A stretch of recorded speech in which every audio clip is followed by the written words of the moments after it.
কিছু করা সম্ভব। এবং বিদেশে আমি দেখেছি চুল দ্বারা অত্যন্ত উন্নত মানের কার্পেট নির্মাণ করা হচ্ছে। বাংলাদেশে এত উন্নত মেশিন এবং ব্যবস্থা এখনও আসে নাই।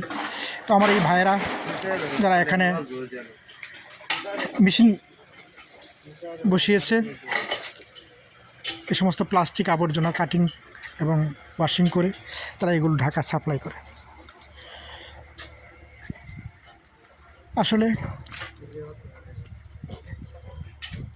এগুলো একসময় পড়ে থাকতো, আর এখন মানুষ কষ্ট করে সংগ্রহ করে মানুষের কাজে লাগাচ্ছে। ওয়েস্টেজ বলে আর কিছু নেই। কত বড় আবর্জনা খারাপ। এগুলো পথে ঘাটে পড়ে থাকলে জমির অনেক ক্ষতি হতো, পথের ক্ষতি হতো, ফসলের ক্ষতি হতো। আমাদের এই বোনেরা দিনমান পরিশ্রম করছে, তাদেরও একটা ইনকাম হচ্ছে, এগুলো তারা সুযোগ পাচ্ছে, কিছু কিছু ইনকাম তো হচ্ছে বসে থাকার চেয়ে। আপনারা এমনি সারাদিন যে কাজ করেন এগুলো বাছাই করেন, আপনারা কি এক একটা বাচ্চা বাছাই করে দেন? এগুলো থেকে আপনারা সাধারণত দিনে কত করে পান, সারাদিনে কত টাকা পান? কম বেশি যেরকম পান আর কি বললেন, শুনলাম আপনাদের কতটুকু হয়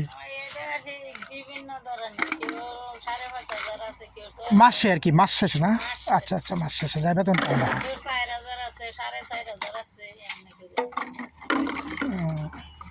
তাহলে তো এখানে এটা কতদিন ধরে কাজটা চলতেছে? এটা কি মালিক বাইরের না এদিকেরই আমাদের? এইদিকে মালিকের বাড়ি অনেক দূর।